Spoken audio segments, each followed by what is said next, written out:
Oh no. Let's go. Yay. Mute yourself, yeah.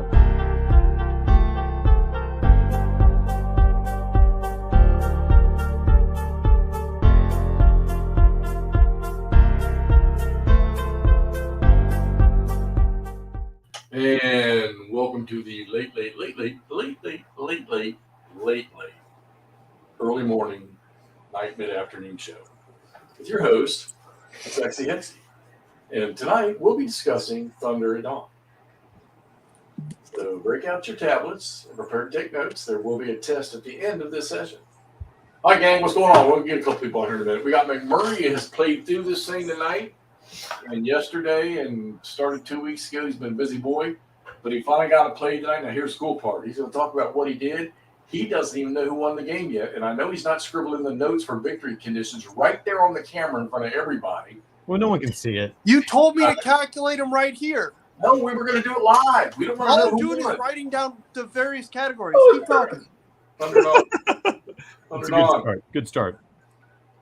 Revolution Games. Pretty box. What battle is that about, Jeff? What does it say on the cover? Oh, well, this says the Battle of Wilson's Creek, August 10th, 1861, the American Civil War, Volume 5. That's This in. is for the That's, blind sword system.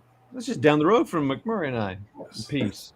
4 hours. Created by Sir Herman Luttman. Well, let's see who did some developing on this while we're letting McMurray do his thing. The designer was Claude Whalen, wonderful dude. Developers Roger Miller. The graphics, Rick Barber.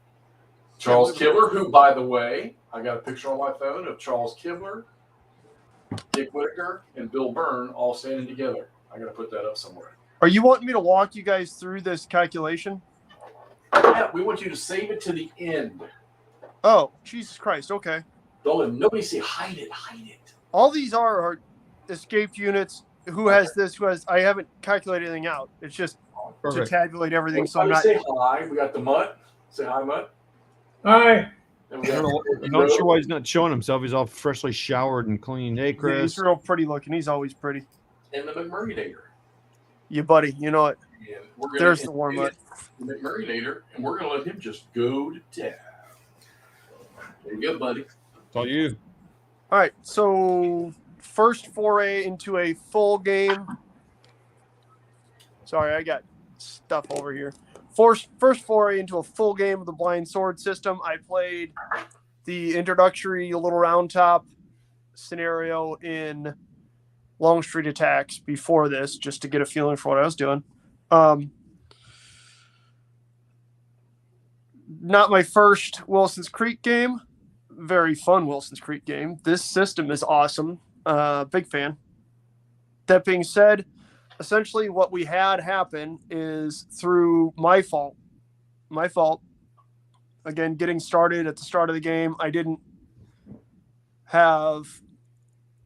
Basically, I started the game with the CSA, the Confederates having full access to their activation and everything else, other than the -2 for their activation with their unit or with their commanders, which is my fault. The Union probably should have made bigger inroads at the start of the game than there was at than there actually was. So that is my fault. One more thing. Okay. I forgot I got to advance these chits that are on the broken track at the end of the turn, which actually is not good for the Union. But so what we wound up with was the Confederacy able to mount a significantly better kind of response to the Union attack than they were historically.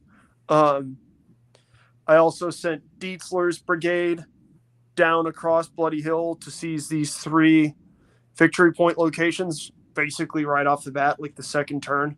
And then the Confederates were not able to take Bloody Hill back. You can see that they're on their way to do that now, but they hadn't yet, which meant that was just a victory point farm for the Union, because every turn you get 1 point for each of these locations that you control. But anyhow, long story short, a lot of fighting down here in Sharp's Field at the south end with a a variety of different, fragments of Confederate brigades fighting Sigel's column. Sigel's column got chewed up, got some of their strength back, pushed through, and took the Joseph Sharp House down here before then, obviously, again, getting completely chewed up. They're off the map. The last thing that happened was one of his regiments reformed and tried to stand here next to this Union artillery park. Got smashed up. What's up? No, that was feedback. Keep going. Oh, okay, sorry. Unfortunately, the Union did leave their artillery behind, so that won't be good for the fate of southwestern Missouri. And unfortunately, I goofed up activation on the last turn of the game, so this huge brigade of Dietzlers here that was forming my rear guard didn't activate and did not get off the board to get all those victory points. Not good. Other than that, this is a really fun game. I had a blast playing this game. This game is crunchier than I usually enjoy playing. It's also more turns, really, than I usually wind up playing, which isn't a bad thing. I guess it's not really more turns. It just seems longer because there's 19 turns, and it's crunchier than most games that I play. Yeah, but how many – so with the – I know we stretched this one over a little bit of a time period, but how much total time did you have to stick into this? Because you blew through it. You didn't walk away from this. You played quite a bit each time you sat and played. I did. I was about to say, every time I sat down and played, it was usually, several hours. So I'm not sure, to be honest with you. Maybe the next one that I play, I'll actually keep track of that. But the other thing is, it kind of depends, because some turns go really fast. Some turns go, you wind up activating a bunch of stuff. You wind up shooting, getting into combat, doing everything else. So it can really vary. To be honest with you, I'd probably say, 8, 9, 12 hours maybe. All right. I'm not 100% sure. Not bad for a detailed game. But a good amount of time. That's my point. A good long time. And again, there's only 19 turns. So that's probably a low estimate in all honesty, but yeah, probably 12 to 15, but yeah. But so again, the Confederates, as historically, hold the field. The Union was making a fairly decent retreat in good order until the last turn. And then the Confederates kind of sensed that, pounced on the units that didn't get off, which is why you have a bunch of Union over here on the I should probably take these. Those low ammo chits probably don't count, because I think those strength points figure into whatchamacallit. But you can see where Sigel's got 2 regiments over here that got chewed up. We got Totten's battery, and then Dietzler. He's got a regiment off here as well. So you can again see where that Union rear guard really got evened up this turn. But so how many units? So did you say you exited some units already? I did. I exited 2 regiments of Sturgis's brigade and 2 regiments of Andrew's brigade. Okay. So we can start on the victory points. Yeah, I'm curious. What are the conditions? The victory conditions are, first off, you receive 1 victory point for every 12 strength points that exit the map at 10 a.m. or later, using their victory points as they exited. So that's 11, 15, 18. So I have 1 victory point for that. That's depressing. Wow, I should have kept those guys on the field and fought. That's now, the victory points only apply. You're only tracking Union victory points. You remove if it's Confederate, right? I think so. Hang on. So then the Union have 63 to start. Okay. From supply wagons, if they capture some of these places, they just have to set foot there and they get points. So the Sharp house, this house here, there's another one up here, Ray's house on the Wire Road, and Gwynn's house right here. Those 2 I didn't ever touch. But most of the time the Confederates were holding really hard on this side of Wilson's Creek, preventing the Union from crossing the Wire Road over Wilson's Creek. At one point in time, Andrew's brigade did cross north here and try and cut down and it chewed the shit out of Cawthorn's brigade. Has been off the table for several turns, but they weren't able to get down to the Gwyn house, which is McCullough's headquarters. But anyway, so I got 1 victory point for the Union for the guys who escaped. That was dumb. Again, I should have kept those guys on here and fought. Sharp's house. If the Confederates control this victory hex at the end of the game, they return.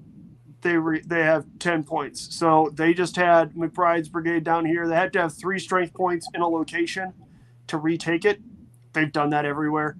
But so the Sharp house is 10 points for the Confederacy. Ray's house, which is, that's over here. That is 5 points. Price's headquarters, which is right here. Oh, shit. They get 15 for holding that at the end of the game. Not looking good. The Gwyn house, which is right here. If I get 10 points for that.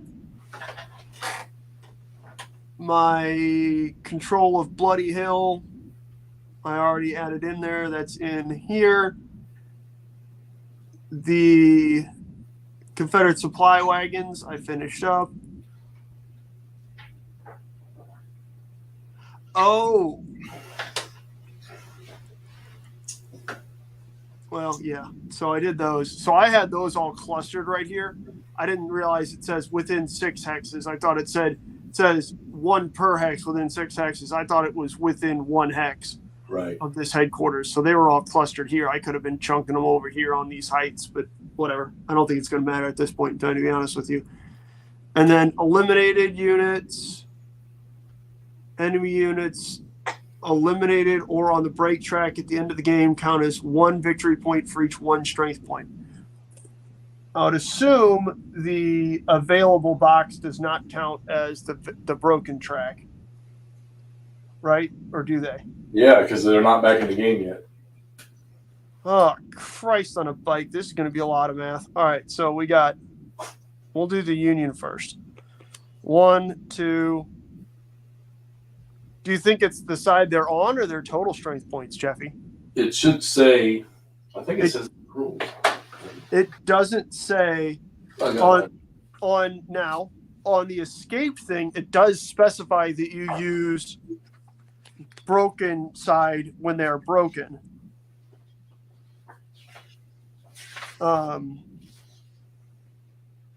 Yeah, so it's fresh or battle. If it leaves on the battle worn side, you have to use its lower strength, and it specifies that with the leaving units, which would make me think that these units, because it doesn't specify that. You played the historical battle, right? Yeah. Okay. Go ahead. So when you look at victory conditions on page 9, right above where it says control of Sharp's house here, it says when Union units leave the map at 10 a.m. or later, they are counted as either fresh or battle worn for victory or worn purposes. If a unit leaves the map on battle worn side, you must use its lower strength value for victory points. Right. But that's under the leaving. Right. So how many total points did you have leave the map? I had less than 24, so I had 1. Okay. I think I had 19. So that's only 1 victory point. You get 1 per 12. My point is, over here where it talks about eliminated units, it does not make that clarification. So I would assume that means you use their full strength points. Because any enemy units either eliminated or on the break track at the end of the game count as 1 victory point for each 1 strength point. Yeah, so eliminated or on. So they're over there on the track. Since their strength, whether it's full or not, is not in the battle. Yeah, so I mean, all these full strength. Yeah, all these guys will be flipped over to their full strength value. Okay, so we've got 1, 2, 12, 19, 21, 31, 36, 41, 44 for the Confederates.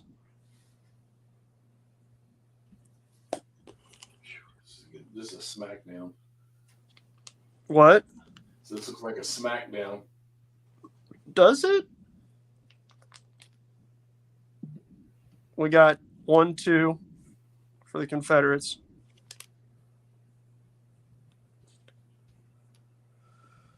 Seven, 13, 20, 26,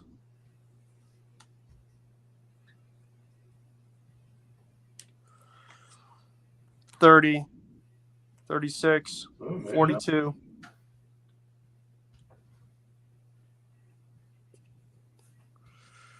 46, 50, 57, 63,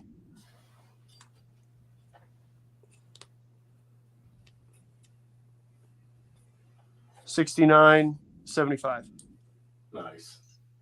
Granted, the unfortunate reality is a lot of these have been trying to fucking pull back onto this board for a while. But anyways, that being said, also I should point out that every one of these Confederate points was in the available box, versus the Union had a whole bunch on the broken track still. Yeah, that might be something I'm gonna get Herman to verify.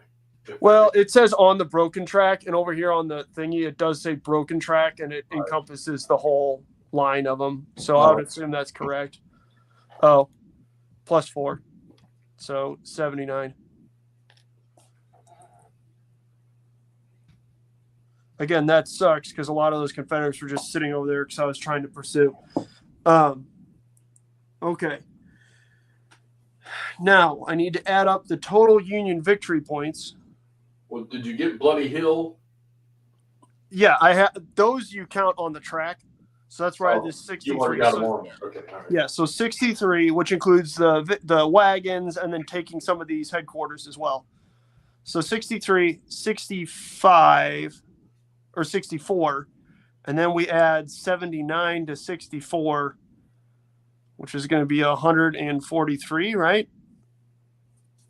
69 to 74. I'm sorry, 64 to 79. Yeah. Is that the number of Confederate losses? 143, yeah. Right. So that's 143 Union victory points. All right. Then the Confederacy subtract from that 10, 15, 30, 40, 84.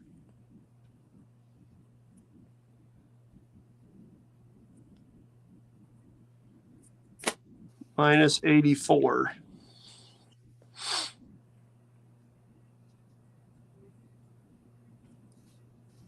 So what, 59? Oh my God, dude. Hang on, I'm trying to figure this out still.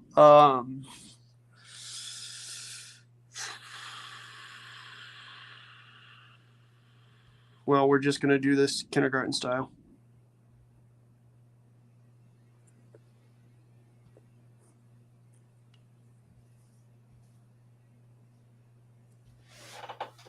Yeah, 59. That's So that's a double major victory for the Union. How much, Really? Yeah. How much? Each of the supply wagons were 5 points apiece. Yeah. So what would we say the final total was there? So that would have been 25 points, or I'm sorry, 30 points off of that to be down to 29 if I hadn't captured the supply wagons. Still would have been a major Union victory. Just because they just chewed the living fuck out of the Missouri State Guard? Yep. Because 25 plus 25 points is a major Union victory. Where do you see that? On the bottom of page 10, or the left column of page 10. Oh, okay, I see it. Wow. Well, there you go. Huh. Wow. I was not expecting that. I didn't think the Union performed entirely admirably well there. I think they probably did better than they did historically. Well, apparently it was enough, so. Fair. Well, there we go, guys. So what's your overall opinion of the play of this here game? It was quite getting a hold of it, that simple Devil's Den. Little round top scenario took me probably 4 or 5 hours to play. Mm-hmm. just to get the basics of the system down. Once you get the hang of combat and everything else, like I remember for the start of Little Round Top, I was resolving close combat on this table as well, or this cohesion table, not this one. But long story short, it plays pretty smoothly, man. If your brain works through processes, right, then this is an extraordinary game because you just go from table to table to table, right? Like you have your CRT, you figure out what column you're on, you roll your dice, and then that gives you your color going up to here. I'm a big fan. This is awesome. Again, it's a whole lot heavier than what I usually play, and a whole lot heavier than what I'm about to play. Because I think with Brian here, I'm going to either play this guy that he just played or this guy, and we'll play that together. Although Wardrobe plays World War II, can play either of these with me as well. But that said, once my next little distraction game is done, which might get done tonight, I have a number of other Blindswords games that I just acquired locally that are probably, just jump to the front of the line. So, outstanding game. Super duper fun. Big, huge recommendation. Mr. Lutman, my hat's off to you. So, I was not expecting to like this, but here we are, flabbergasted. Like, I think you even got a couple more, didn't you? Me? Yeah. Yeah. Like I said, I just picked up 5 more today or yesterday.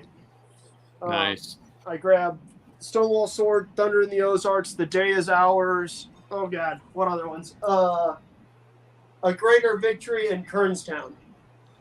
So you will probably see those played soon. We might actually play the Decision Games P Ridge and then Thunder in the Ozarks.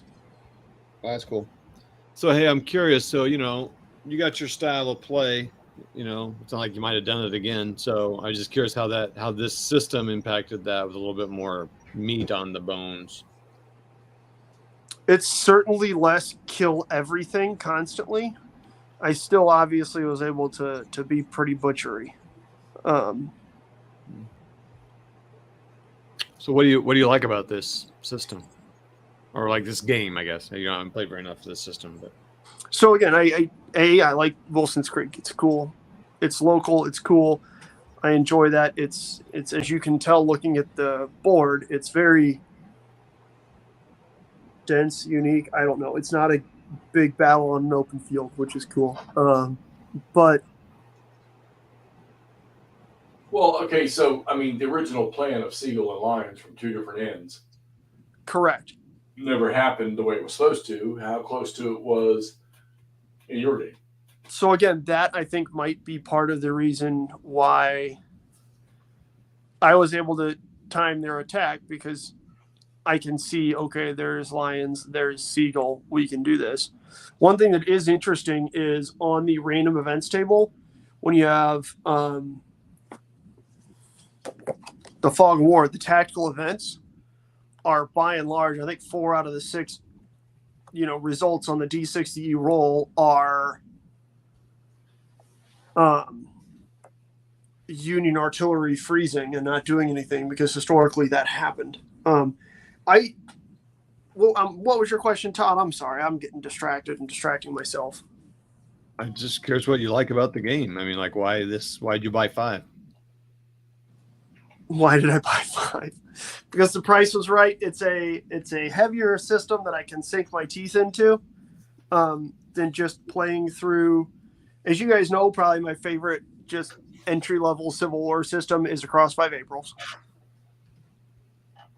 Okay. Now, didn't you say at the start of this game too? Wasn't there like the first 4 turns? Aren't there modifiers for commitment or leader roles? Yes. So for the Confederates, starting on turn 3, with your activations here, instead of rolling a 4, you got to roll a 2 on turn 3, and then on turn 4 you have to roll a 3. So you're at a -2 on turn 3 and a -1 on turn 4, which makes it a whole lot harder for them to activate. Unfortunately, one of my random events on one of the early turns was Sterling Price, who was in charge of 1, 2, 3, 4, 5, 6 brigades, got wounded, and so is using his reduced effectiveness, which is why you see so many of these other brigades, chewed up and not able to come back on the table from there because they were rolling and not being able to activate to then do their recovery. Right. But yeah, I want to say you aren't even supposed to have the Confederate leaders activating the first 2 turns, right? Right. Because they start with -2 and then -1, right?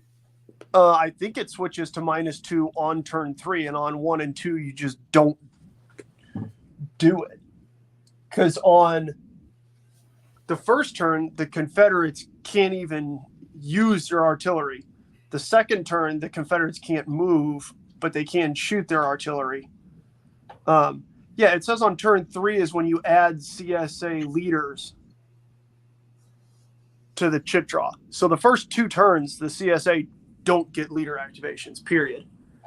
I did not realize that. But yeah.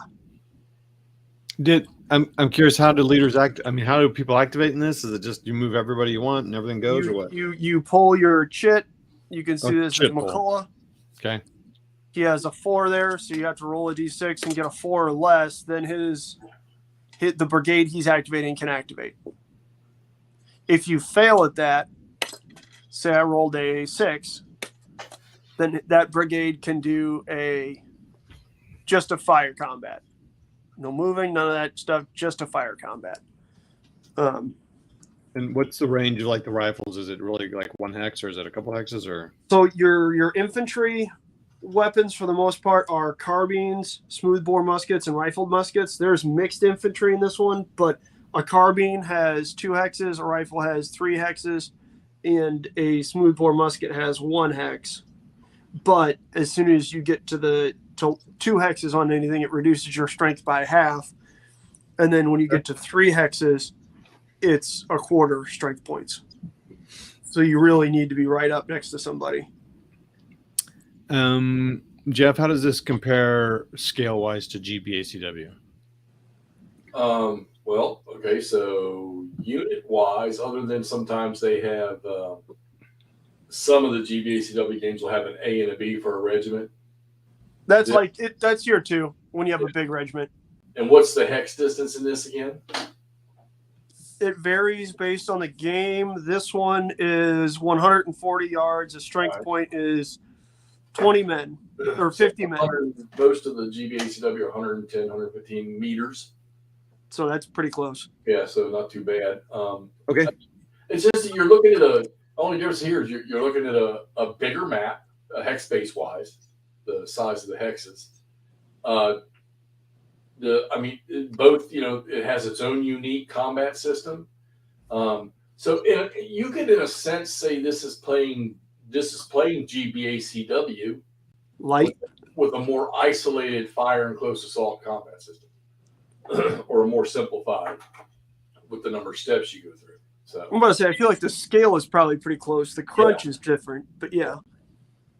Facing is not as important in this game. I think you're flanked if you get units on 3 sides or 2 sides or something. It's if you get more. So if I have a unit here and a unit here, it's flanking. So if that battery's here and is being attacked here and here, we're flanking. Right. And your leadership is handled in an activation role. I don't think there's any leader with command range things in this game. Correct. Leaders are not on the table. And your losses are not taken in strength points. They're taken in fresh and battle worn flips. Okay. Correct. Yeah, you flip.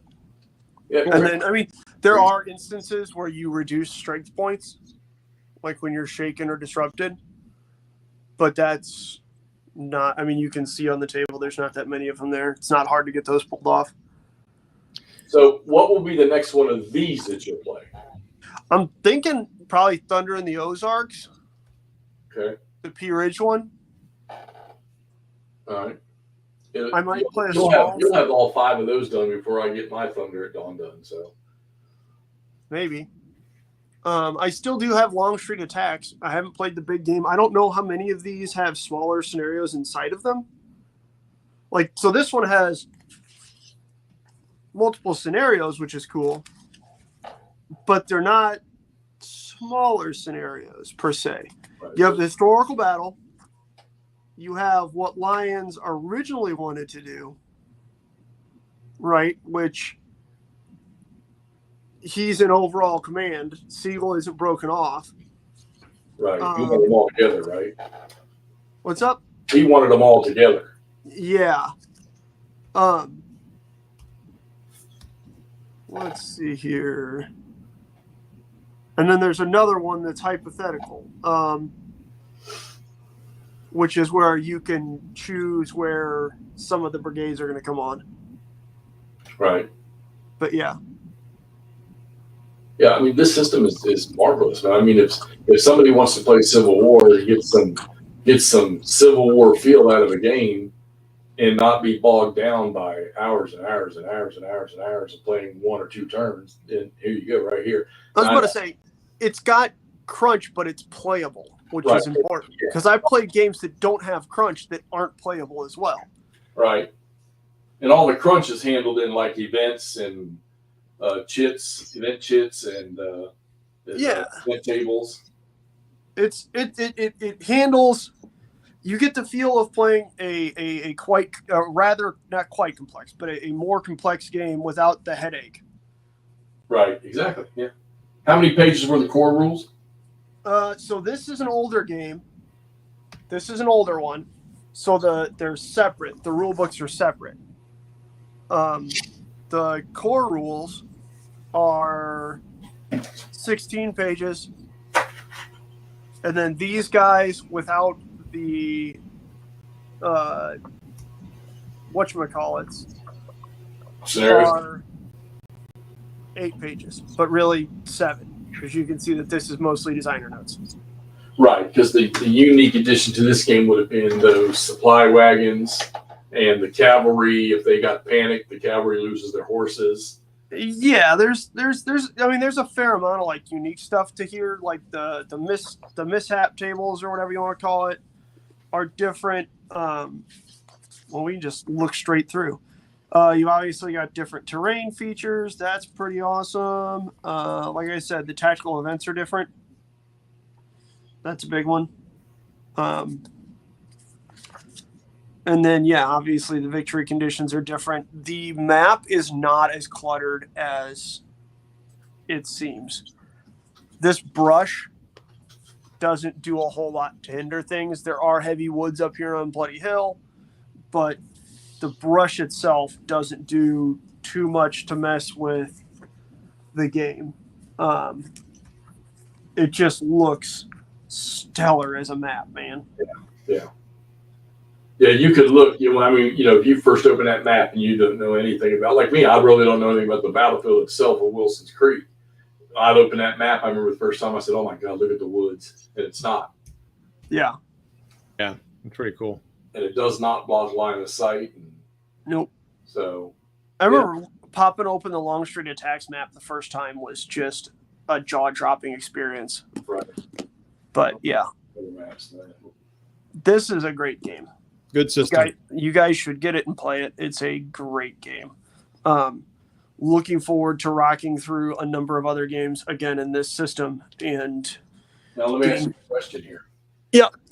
So, and you and I were having this discussion the other night about A Most Fearful Sacrifice, that this is actually the crunchier of the systems, even though Black Swan is a bigger system. So, but let me ask you this. Knowing that, all right, so you've got one map board sitting right there, okay? Yep. A Most Fearful Sacrifice is going to be 2 map boards, maybe slightly bigger than that one you're sitting there, each of the maps. But could this potentially leads you into playing a game like that, a most fearful sacrifice. Oh yeah, that's already decided. Oh. Whoa. Yeah, at some point in time, I'm gonna play a most fearful sacrifice. That on its way. So what? Chickamauga is the next one in that series, and I don't know much about his Shattered Union or whatever it's called. There's only the one game out there, and I know there's other people working on some. And that's the cool thing about this system that Herman. The really early one that he made. No, he's got 3 systems. Yeah. And the last system is called I think it's called Shattered Union. Shattered Union, yeah. Yeah, and he's only got the Champion Hill game, and I'm not hearing all the wonderful hoopla that I do about this one and Black Swan. Isn't it even easier? Yeah, it's a very light system. Yeah, I wonder if that's it. Oh, hey, baby. I want to say, I wonder if that's a thing because people who like playing Herman Lentman games aren't usually attracted to simpler systems. But I'll tell you what, I'm about to jump on it. What did you say is the only engagement that's out for that? Champion Hill's the only handout for that. Well, I've never messed with Champion Hill, but I'm about to. Yeah, and that one's the newest game. Well, no, I think the Prairieville one's out there now, which we need to get that. Cry Havoc or Grand Havoc? Yeah. Yeah. And I played the CWBS Prairieville, which was pretty good. But it's not going to be, this system here is going to make it a whole different thing. Yeah, it's just, you think when you pick up one of these boxes, you're like, oh, I'm getting a light game here. The counter density is not going to be that massive, which it's not since, you don't have a full Gettysburg game in the blind sword system. Correct. Aren't the counters in Black Swan also brigades, not regiments, or are they still regiments? They're demi-brigades. Okay. Yeah. So my point, it's a slightly zoomed out version, right? When it comes right down to it. Yeah. That being said, still fucking awesome. And I'm looking forward to, and again, yeah, so that is already on the radar as this is something I should just watch for someone selling. Which maybe that's silly, but whatever. Yeah, well, the second edition of AMFS is, you can still get it right now, but I think it's like $125. Didn't it just come out? Yeah, but there's like 23 scenarios, I think, in that box. So. Well, my point is, if it just came out, you said it's on its second edition already? Second printing. Oh, are they doing limited runs of it? Yeah, they kind of kickstart it, and just sold. I think it just sold like way more than they. maybe not way more, but. Well, and it just won, War Game of the Year. So. Oh, did it really? Yeah. The Chuckies, dog. Oh, you weren't here for that discussion. Yeah, it just won War Game of the Year from the Charles S. Roberts Awards. That's cool. Dick Whitaker won New Game Designer of the Year for Into the Woods. Oh, wow. So that's good stuff. That's good playthrough McMurray. I got to listen, a few nights of him playing this and talking about it. And cussing about it. And that's when McMurray's into it. So when people not passing their things and not be able to do it. Oh, yeah. Second I did. Yeah. It's like I said, it's quite a good cool, game. Mike. I had a blast playing it. Mike said they did make a couple of corrections, so it's technically a second edition, but it's an increase of the size of the play aids. Yep. Sorry to interrupt. No, don't be. Yeah, no, I'm excited that you like this a little bit more complex and the cool thing about the variability is you can play this scenario a million times. And that's the nice thing about chit pull, right? It really is. Well, not just chit pull, but then your commanders activate or they don't. You got two variables. Some people I think get worked up when there's that much variability, but to me it reflects the kind of the nature of that war. So yeah, again, it's always a balance of having that friction, that command friction, not just being able to do everything you want to, but also keeping it playable and not just endlessly frustrating.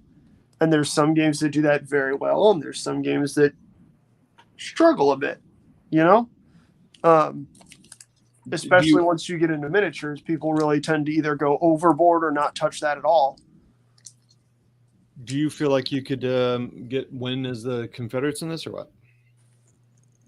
You slaughtered yes. it. So. What? Didn't you just destroy it and you have a massive Union victory? I did. So, Yeah, Which we- again is weird because I didn't expect it to be one. Yeah. So I can think the that might Confederates- just again. I'm not sure that this is a massive Union victory as much as I did far better than Lions and but to the Siegel did historically. to the way the game scored, you did. Correct. So can the Confederates win? You said yes. I think yes. Okay, Jeff, how's your game going of it? Mine is, well, I took a slightly different approach than Andrew did there. He stayed on the one side of Wilson's Creek, and I instantly crossed over Wilson's Creek to the far side. But I think that attack is with the biggest brigade the Union has, and I think they're fixing to get swatted in the face by Raines' brigade on the flank over there. So, but Jeff has still zoned, and they're closing in on Wilson's Creek down near the Union Center near Price's headquarters. I think Jeff said that in his game, his Confederates have already taken care of Illinois. Yeah, and we're already in Cairo. Well, they think we're there to fight them at Wilson's Creek. We already went over to Cairo. Yeah. William T. Sherman has already spontaneously combusted in his home. And Ulysses S. Grant is still homeless on the streets of St. Louis. So Working for his stepfather or his father-in-law. Father-in-law, yeah. Yep. So it's a little different of a playthrough, to be honest with you. Well, it was good to see McMurray play this because his enthusiasm while he was playing was really, really deep. And, you were hollering about you couldn't wait to get back home to start playing. So correct. Last week, having to paint a bunch of miniatures for Battles and Brews, which was awesome. All I wanted to do was play. That's pretty cool. Yeah. So for Meandering Mike, in this, I'm just using his quote there that he's got all these and not played them. So and I'm sure there's people out there that haven't. If you've got one of these games and you've not played it, you are missing. You're missing out on a very, very good system that is fun. You are 100% missing out on a fun system, and that makes me sad because this really is. It really is fun to play. There's no problems reading these charts, reading the counters, the map, gorgeous. The victory conditions, not all games have done it, but victory locations are marked on these maps with red and blue background stars. I mean, yeah, it's pretty awesome.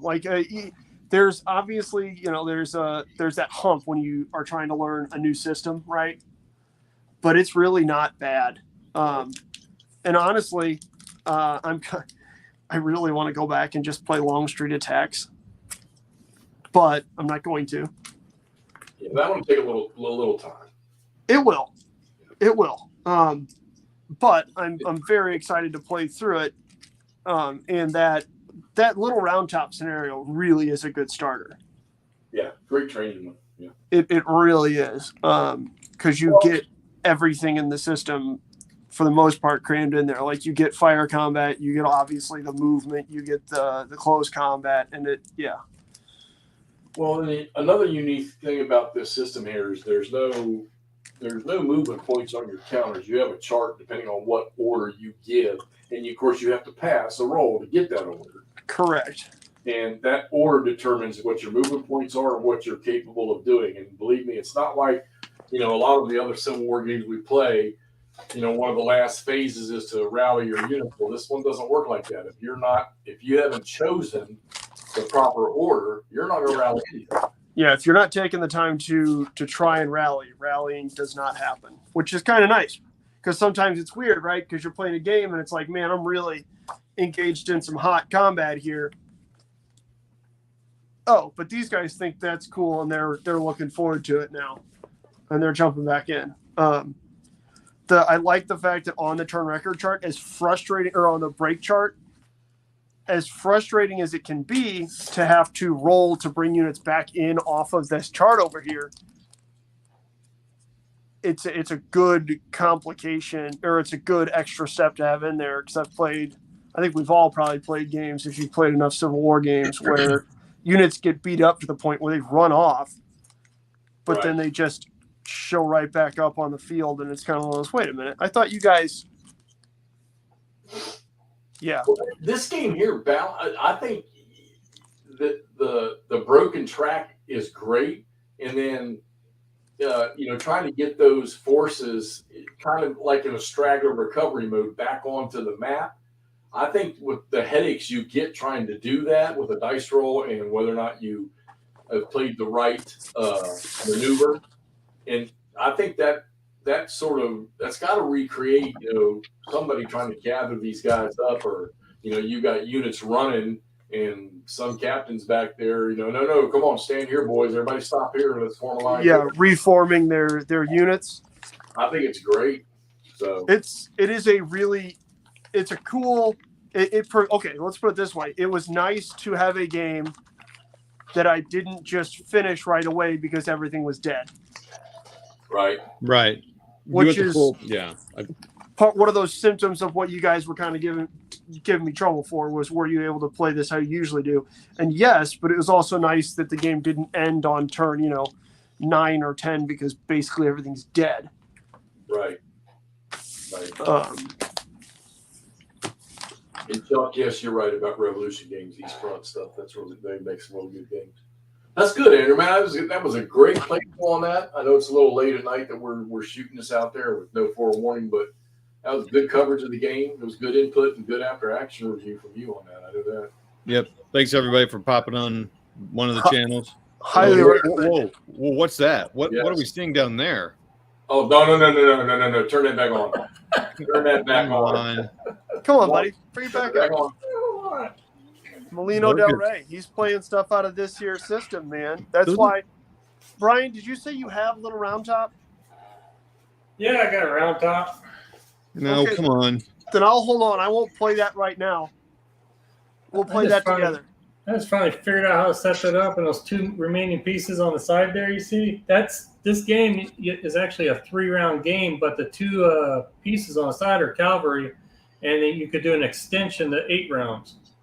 Nice. On it. So it all depends on how well the Americans do on taking over. I can't pronounce the name of that place. Molino Del Rey or Chapultepec? Yeah, Chipotle. Yeah, Chipotle. Yeah, that. Chipotle. Now, Chipotle. Yeah, Chipotle. Yeah, Brian's played one, so Yes, he has Well, played we're gonna get Saratoga. video on this one.